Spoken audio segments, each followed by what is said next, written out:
Hello and welcome back to Meat City Gaming. JD here with another episode of Battle Bites here in World of Tanks, and once again we are in the Type 59, the brand new Chinese Tier 8 premium medium tank, and today we're in a standard battle on Severogorsk.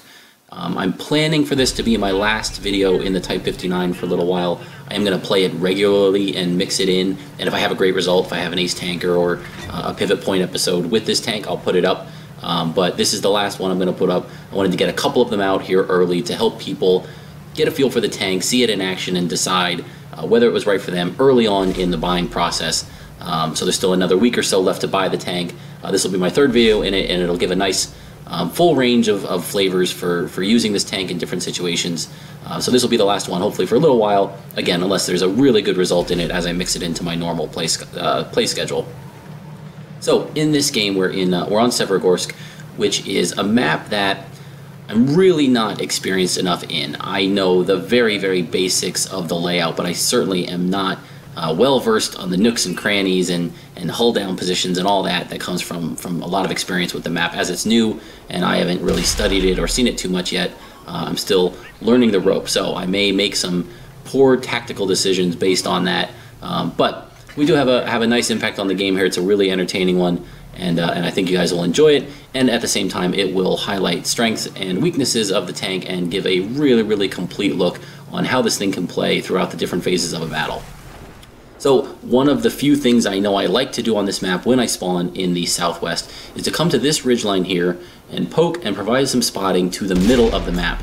And you can see early on here, the gun is just trolling me. That guy on the Tiger, he went all Neo from the Matrix, stopped the bullet in midair as he, slowly, slow motion reversed as the bullet just passed inches in front of his tracks, as that was I thought was going to be a well-aimed shot and do some damage and maybe pin him in the open. But he evaded it, and so we are 0 for 2 or 0 for 3 so far. But we are providing some spotting. We can see where the enemies are pushing. We take a blind shot there, doesn't go in as well. Early on, the gun really was not being kind to me. The RNGesus, I had not done enough to sacrifice or provide my offerings to have RNGesus bless me early on in this game. But I think we make up for it a little bit later on, as we'll see. So I like to poke this ridge, provide spotting, provide some assistance where I can. I could rush down. It looks like my team is pushing super aggressively. If you look in the B5, 6, 7 area, we had 3 or 4 tanks go all the way to the north from this west spawn and then really push aggressively towards the enemy base. So that's great. It looks like maybe they're going to be able to flank the enemy and turn the tide of this battle and have a really positive income. So we'll keep an eye on that. But I'm trying to stay back, provide vision, and support the team. But we can see some tanks from the enemy. They're heading back to head off that really aggressive push in the north, and boy, they're folding very quickly. We're down 3 to 5, and now we have our first really nice opportunity here. There's a Carnarvon. That's the British Tier 8 heavy tank. We put one into him, and then, the placement of this chimney right in the way. But hold on, he backs up just enough. We can see his rear drive wheel. Oh, that's nice. That goes right in. That tracks him, or I think he was already tracked, but it will continue to keep him tracked, and his repair skill is not quick enough. We reload in time. Put one in again, that retracts him, that damages his engine. He's now a one shot. If this one flies true, there we go. That's our first kill of the game. All right, I think that makes up for those first early couple of misses. But we are down now, 5 to 8, so the game is not looking great. We've lost pretty much everything except for this southwest corner of the map. The enemy has taken the entire eastern flank. The entire north is open as well, so we're going to really need to dig in here and have a positive impact. So we're looking for shots of opportunity. I take one there, and there's my first damaging hit. I bounced that first shot, or the tracks absorbed it, but that second one went in. I think that was from a rival T-59. So now I'm looking at the map and I see, boy, the north looks really bad. There could be 2 or 3 tanks that are going to push through there and really give me a hard time. So I think I'm going to pull back, find a little defensive position, and then I decide, you know what, if I do that, I'm just conceding the game. I need to stay out here. I need to keep providing spotting. We still have 2 artillery. We still have some tanks. We have a tank destroyer up on the ridge. I need to keep these guys lit up as the enemy makes their push. They're up. They're going to be confident. I think they're going to try and cross this field. I need to try and provide some vision to help my remaining allies take out tanks whenever they can. So we're still down 3 tanks now. It's 6 to 9, and it's just looking brutal. But we're going to keep poking this ridge line. Hopefully if we take a hit, it'll be in the turret. and that way it'll still bounce. We don't want to expose our lower plate. But the enemy knows we're here. We've been spotting this ridge for a little while now.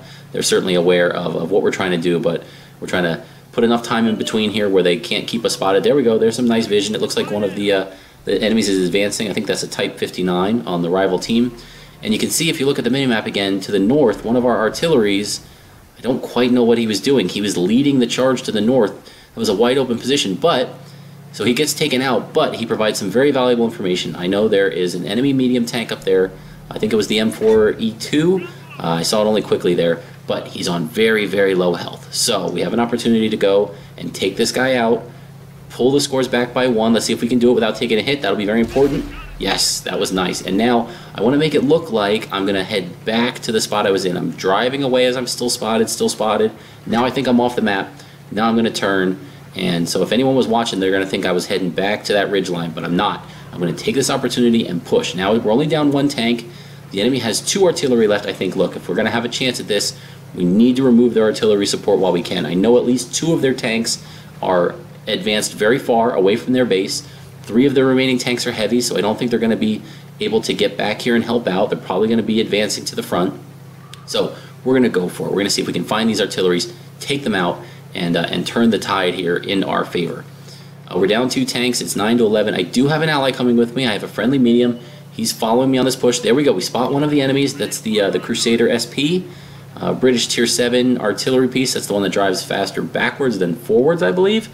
But he is just going to sneak around the ridgeline. But there we go. There's the second one. Okay. So we need to do this without taking a hit if at all possible.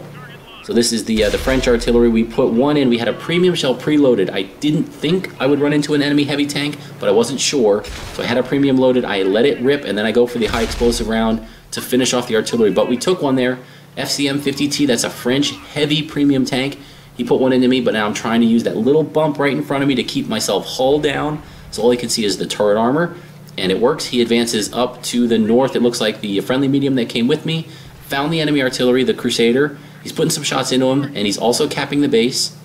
And so I'm going to come from the other side, try to flank the FCM 50T. Now, I wish my ally was looking at the map. He could see I'm coming up behind this FCM. Don't die. We really need you here. Don't die. I'm going to get him. I'm going to get him. I've got the rear of the tank. Aim, and oh, the FCM 50T took out my ally before I could take him out. You were not going to cap the base there, man. Get out. Pull back. Save your tank. Let me get rid of that FCM 50T for you. But it's not to be, so now it's just myself and an artillery versus 3 enemy tanks. And we saw the Tiger advancing towards us there, so we have premium loaded. It's the end of the game. We can't mess around. I'm not taking any chances. We know there's some heavy tanks left here. We cannot afford a bounce. So we want to let the Tiger, we put 1 in. We don't want to trade here. The Tiger's rate of fire, I believe, is going to be faster than mine, depending on his screw skills. So I put 1 in and pull back, and now I'm fully loaded, but I cannot wait, because if he gets help and it becomes a 2-on-1, it's going to be bad news for me. So as soon as I'm reloaded, as soon as I know I have a fair fight, we're going to take it. I run out around the corner, put 1 in, dodge the return shot. Now we've got the rear of the tank. Can we put 1 in? We're going to juke. Yes, he misses the front of our, he misses our turret, and boom, the Tiger's removed. But now, uh-oh, Type 59, and he is on nearly full health, and we are on about half health. This is going to be a really tough fight. My first shot bounces off the side of the tank. I probably should have gone into sniper mode there and made sure that went low from his turret. But he bounces his return shot, and I bounce mine. We're firing premium, or I'm certainly firing premium at him. I think he is as well. And they are just bouncing after bouncing here. So the one advantage I have right now, I take a big hit, is I've got artillery. So I'm trying to delay the fight. I'm trying to use the wreck here to protect myself. If my artillery can hit this guy, it can turn the tide of the battle. So come on, Artie, I need some help here. I need some help. I'm calling for some shots. Whew, we just juked that one in there. I could see the artillery shot missed. So we are probably now, looks like my turret actually jammed there, so that was bad news for me. I repair. We're probably in an artillery shadow here. He's not going to be able to provide support. I do not want to be here right now. I'm playing to this guy's strength. So we put 1 in on the move. I need to get out from behind this cliff. And, oh, we take a big hit in the rear. That was not good. But we put 1 in return, and now we're in front. So now we are in a position where our ally in the artillery can support us. So we're delaying. We need another shot. Can I take another hit? The agony is killing me. Okay, good. Now we're up. We're going to hug his face. We're going to try to use our turret, but oh, it's not enough. He finds a weak point in the turret and goes through, and now we are definitely a 1 hit. But we're going to try and stay really close to him when it's his turn to fire. We want him to bounce off our gun, off of our mantlet, and we do. We put 1 in return. He's on a sliver. Can I reload? Is he gonna reload? Put my gun in his face, it bounces, and the artillery saves the day, puts one into his side. I might have been able to back up and put one into him, but thankfully it's not necessary. Great shot, good support from the artillery, and smart map awareness from us, knowing where the artillery was, knowing where his arc of fire was gonna be, and getting into a position where he could support us and help out. So that was a fight where we had the same tank going against the same tank. He had a health advantage, and we were able to pull it off with a little bit of help from artillery and some really smart play and a little luck as well. So now the enemy has one heavy tank left. It's a Churchill 7. He's in the cap circle. You can see the mobility of this tank is fine. We're not worried about him capping out. What we are worried about is if we spot him and he puts one into us very quickly, we'll be removed. We are a one hit for him, and we don't know what his health situation is. So I'm going to get back here in time, but I need to do so carefully. I don't just want to poke up, expose my tank, take one in return, and immediately be removed, because if that happens, we're probably going to lose this game. My plan is to use the artillery advantage that I have, spot the guy, and let artillery rain down on him. I've got 5 kills, and 6 would be great for a top gun, but I'd much rather win. And playing it safe, spotting him, letting artillery splash down on him, that's how we're going to win. So we have him lit up. We're going to stay behind this little cabin, try to use it for cover. He fires, so I decide, okay, I need to interrupt this cap. I put one in, pull back, and there he misses again. The gun that the Churchill 7 uses is very, very rapid firing, so it's not like I can have him shoot and miss, and then I've got to freeze 7 or 8 seconds to get into an advantageous position. It's not going to work that way. That gun fires too quickly. So we did reset the cap there, and we pull back, and now we have plenty of time to think about our next move. So I don't want to pop up in the same spot. I want to change the angle of the attack. I don't want him to know where I'm coming from, so that I can spot him and let the artillery splash. So the artillery pings the map. He says, hey, I'm looking at this area. I'm pre-aimed, and I'm acknowledge, and I say, great, keep your aim there. I'm going to go and spot this guy, and you splash down on him, get rid of him, and secure our win. So we're gonna flank around. We're gonna poke here. I have a view into the base, but I can't see him. Where is he? We know he's in the cap circle because that timer's still going. And there we go. Okay, we light him up, but now we want to get into cover. We're a little exposed here. Okay, now we're behind the rock, so we get spotted, but that's okay because he cannot shoot us here. He's lit up, and the artillery puts another one into him. But wow, that was a low damage. He must have just splashed the ground next to him for 100 points of damage. So still plenty of time. The enemy's still in the cap circle. So again, we're going to change the angle. We're going to work our way around the back here and see if we can light him up again. And if we have an opportunity, we'll put a shot in as well. So we're going to crest, and uh-oh, cap stopped running. So that means he's moved out of the cap circle. Which way did he go? Okay, there he is. We have him spotted again. Come on, artillery. Come on, Artie. Splash down on him. Yes, okay, he hits him again. And we're going to try and advance, but again, just because he shot him doesn't mean it's going to be a free hit. We cannot take a single hit here, so we need to be very, very cautious. Okay, we've got him lit up again, and we're going to back off. Again, we are spotting and then playing the passive game for our artillery. We cannot take a hit. And maybe that's a mistake here. Maybe I should be pushing a little more aggressively and roll the dice on a bounce for the turret in order to trade a shot in. But I feel like right now there's no need to. We've got 1 minute and 50 seconds left. The artillery's aimed in over here. Okay, there we got him lit up again. So let's play it safe. Let's play it smart. You let the artillery do its work. All we need to do is spot and keep this guy lit up. But now he is down behind this little mountain, which is a really, really nice position for this guy. I think he knew what he was doing here. He knew I had artillery support, and he's trying to get into the artillery shadow. I think this is far enough away, though, that unless he's hugging right up against this ridgeline, the arty should still be able to hit him. So there we go. We spot him again. Boy, that was a little bit too much almost. He probably could have pulled one into me there. But we're going to pull back. And we're waiting for that artillery hit. We're waiting for that splash. Come on, put a big one into him. No. We'll poke again, see if we can light him back up. Hang on, Artie. Don't fire. Let me spot him. Don't fire blind. Oh, he fired blind. And it missed. And now we've got another, I don't know what the reload on that tank is, but probably a good 20-25 seconds. So I decide, he knows I was there last. Let's change it up again. We're going to come around from the back here. But now there's 1 minute left, and the reload on my gun's not quick. It takes me 8.5 seconds, 9 seconds to fire a second shot. So, you know, even if I had the rear of this tank and I could just go to town, I probably need 3 more shots. That's another 18 seconds or so.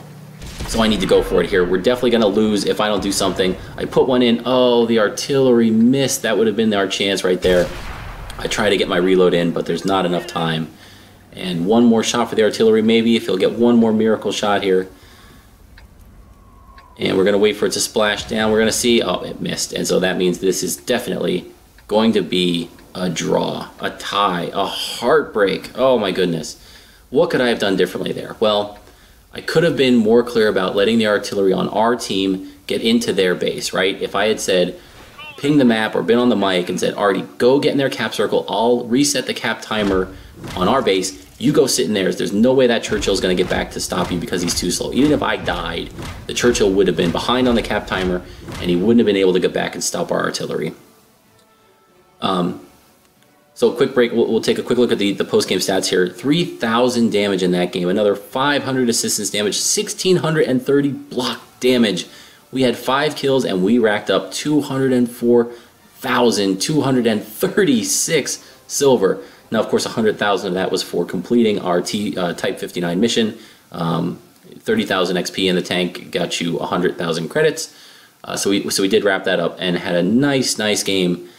We picked up some medals, some bruiser. We had the defender, of course, for defending the cap. We'll take a look at the base XP and those other stats in just a moment. But what else could we have done there? So my last push, when I came around aggressively and put a hit into the Churchill before he took me out, I put my shot in and I tried to go wide and I was thinking maybe I can circle of death this guy. But the tank doesn't quite have the get up for that. What I should have done is pulled right up next to the tank, right up next to the Churchill, and put my turret right in his face and face hugged him. Because then the penetration on his gun might not have been enough to go through, and he would have been held still as he tried to do that for the artillery to put one into him. He would have not been moving, and the arty might have had a better chance to take him out. So a couple of misplays at the end there. I still think going passive, letting the artillery try to take him out was the right move. I might have waited too long to go aggressive. But when I went aggressive, I definitely did it in the wrong way. And, you know, I don't have a ton of experience in this tank yet, so I'll get better. That's on me. But a great game in the Type 59. We can see 1,632 base XP there, and that was a second-class mastery badge, guys. People are killing it in this tank. I still think it's good. It may even be great. It's a super fun, great premium tank to play. You certainly don't need it. You know, don't feel like you have to spend the money. But if you're looking to spend the money, if you're looking for a premium tank, this is a great one to get. It is a lot of fun. If you're looking for a premium medium tank, you could do a lot worse than this tank. You'll have a lot of fun with it. You'll make a lot of silver with it. Definitely, that is true. So this was it. My best game in the Type 59. I think it showed a lot of the strengths of the tank, showed the mobility, showed the great hull armor, showed how you can pull a game back when you're behind. I really hope you guys enjoyed that. I hope it informs your decision on whether or not you are going to purchase the Type 59. Please let me know if you enjoyed this, if it was useful. If you decided to get the Type 59, leave a comment, let me know. Feel free to like and subscribe for future content. Appreciate it so much. Thanks, and I'll see you next time.